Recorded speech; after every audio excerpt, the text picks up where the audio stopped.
2B 班嘅劉子玲。大家好，我係2B 班嘅李子崇。子玲，你搭車時有唔有帶到安全帶啊？都有嘅，不過有時候都會忘記嘅。咁你要小心啊，有可能你會幾人罰錢啊！吓？點解啊？我俾段新聞片段俾你睇啦。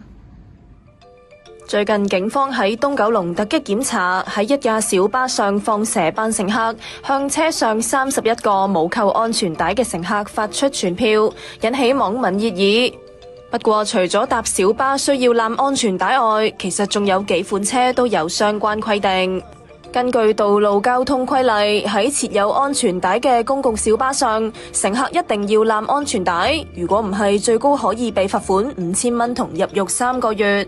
政府早前以先訂立後審議嘅方式刊登憲報，將強制安裝同配用安全帶嘅規定擴展到所有新登記嘅公共交通工具同商用車，當中包括巴士、私家小巴、貨車同校車等。司機同所有乘客座位都必須配備安全帶，乘客喺呢啲座位上亦都一定要攬安全帶。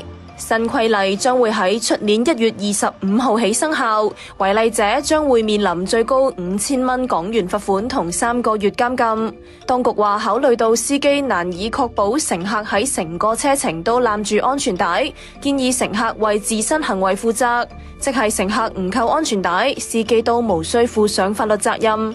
另外，由11月1號起，8歲以下或者身高未達到1.35米嘅兒童喺搭私家車嗰陣，一定要用兒童束縛設備。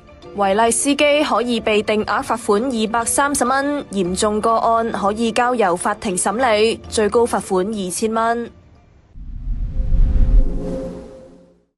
原來係咁，扣好安全帶可以保護我哋，就算有意外發生嘅時候都可以保護我哋。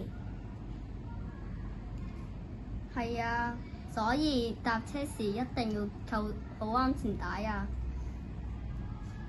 多謝大家。